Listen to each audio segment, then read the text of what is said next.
Are you looking for a new job or want a career change? Look no further than Monster.com. Need a little help standing out? Our expert resume writing services will make sure you shine. Want to brush up on your interview skills?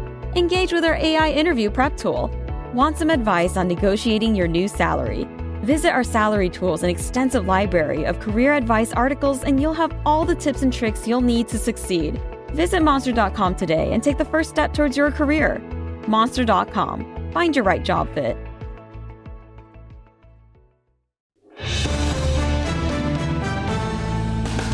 Congressman Seth Magaziner joins me from the heart of the action in Washington. Congressman, let's get to it. The president wants to pass that big, beautiful budget bill. I know you're going to vote against it. You voted against it preliminarily. You're going to tell me it's going to gut Medicaid, and the president's going to say just the opposite. It calls for Medicaid work requirements, more frequent eligibility checks, wants to root out waste, fraud, and abuse. Why should I believe you and not him? Go ahead, Congressman. Well, look at the bill itself. More than $200 million a year is going to be cut from Rhode Islanders on Medicaid. That's Rhode Island alone, $200 million a year. And they are doing that by lowering the state matching funds that the state receives for all Medicaid recipients. Listen, this is not what President Trump says, an issue of, people who are undocumented or people who are committing fraud. We're all for getting rid of fraud.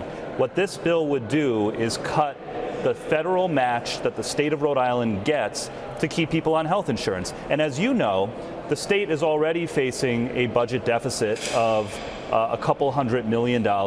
This will more than double that, and so the state's going to have to decide whether to raise taxes to plug the hole, to cut other programs, or to kick people off their health insurance. So again, this is a big bill. It does a lot of things, but the most important thing to know is that it cuts the federal match of Medicaid that the state of Rhode Island gets. It does it specifically by changing something called the provider tax, which is part of how the Medicaid funding formula works, and that applies to everybody on Medicaid. All right, so you're saying you found the cut. The president is not being forthcoming when he says he's not going to cut Medicaid. What about when he says Medicaid work requirements, more frequent eligibility checks, blocks Medicaid funding for non-citizens? You don't want non-citizens to get Medicaid funding, do you, Congressman? Well, I certainly want all children to have health insurance, particularly children who had no say in whether they were brought into the country or how. In Rhode Island, we cover all children, and I think that's a good thing. But again, this is a big bill with a lot of things in it, and there's a lot of noise around what's in the bill. But the main thing is the main thing. And if we focus on the main things in the bill, there is a big across-the-board cut in Medicaid funding for all states, including Rhode Island, which means that the state of Rhode Island will either have to kick people off their health insurance or raise taxes or cut other programs. There is also a huge cut to SNAP benefits, that's also known as food stamps.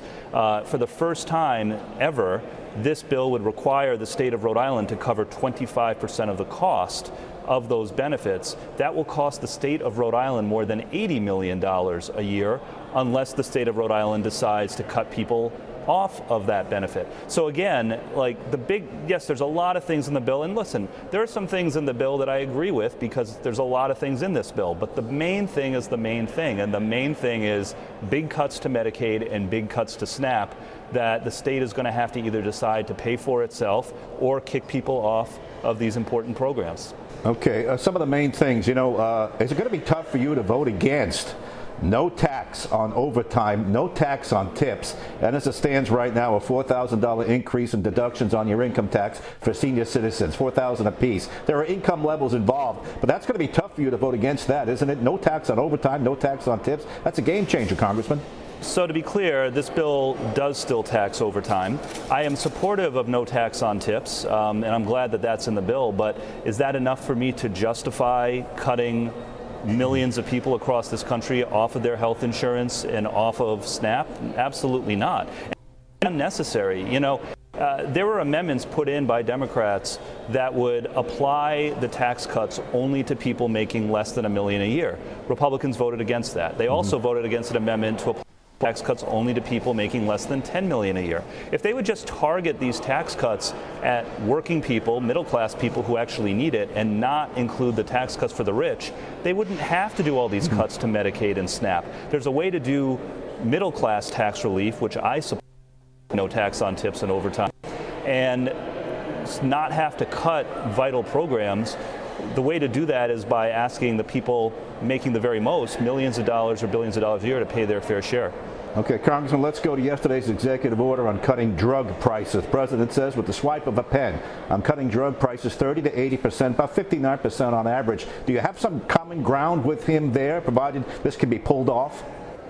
Well, yeah. I mean, there's an important word that was in that executive order that has a big impact, and that word in the executive order is voluntary. It's asking the drug companies to voluntarily cut their prices 30 to 80%. We all know that's not going to happen. But what I would support is codifying the policy in law so that it actually would be binding. I think, finding a way to lower drug prices that actually has some teeth to it is something that I would support. I think it was a big step forward in the last administration when we started allowing Medicare to negotiate prices with the drug companies. That's been a positive development, and we should keep that going.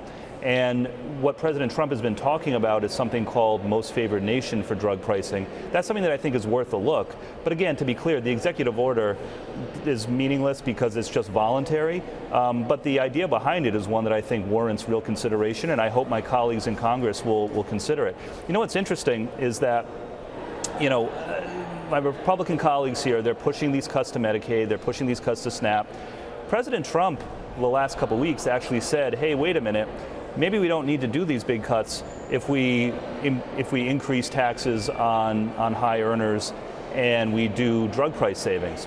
And the Republicans in Congress actually said no to that. My Republican colleagues who usually don't have the courage to stand up to Donald Trump when he goes and does something that's ill-advised, finally found the courage to stand up to him when he said maybe we should have the people at the top pay their fair share. It's unfortunate. All right. You're talking about colleagues, Republican colleagues don't have the guts. Let me talk about your Democrat colleagues, and let me ask you this question. The media is abuzz this week with new books coming about Joe Biden's competence, his diminished capacity.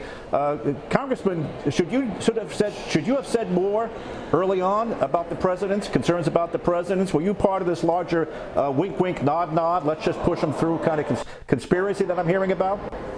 Well, I don't know about conspiracy. What I do know is, it was the right decision for President Biden to step aside and to allow Vice President Harris to be the nominee. Obviously, I wish that the result of the election had been different, and I also wish that President Biden had done it earlier. As a relatively junior member of Congress the last couple of years, I didn't spend a lot of time with the president. I saw him at the State of the Union address, where he actually performed pretty well, and I saw him a couple times in passing at the White House Christmas party, but it's not like I was spending a lot of time with him. That being said, I think he should have stepped aside earlier so that there would have been time for there to be a real primary to replace him, because I think that, speaking not only as a Democrat but as an American, you want the strongest candidates to come forward, and the primary process is usually good for weeding out who the strongest candidates would be. And maybe it still would have been Vice President Harris, maybe it wouldn't, I don't know. But yeah, I wish he had made the decision to announce that he was not going to run for re-election earlier, so we could have had a real primary process. Okay, fair enough to you. You're right. You're not with the president all the time as a freshman member of Congress, but others in the delegation were, and I asked repeatedly, our senators, and even Gabe Amo worked with them at one point, why didn't anybody step up and say it's time to go? He apparently, according to new books, he was diminished from the start. Should your party collectively have done more? And take 20 seconds, and I'll let you go to work, Congressman. Yeah, I'll just say again, I don't know who was close to the president and what they saw. I just know that I wish that he had decided to step aside earlier. I'm also very concerned at the mental state of our current president, who continues to lie regularly, who continues to take big bribes, including an airplane from the Qataris. And, we're unfortunately, I think, in a tough spot, and we need new leaders to step forward. I think the next election can't come soon enough. Congressman Seth Magaziner, thanks for joining us in Washington and Connect to Congress. I'll let you go back to work, and I'll see you soon. All right, thanks for having me, Gene. Appreciate it.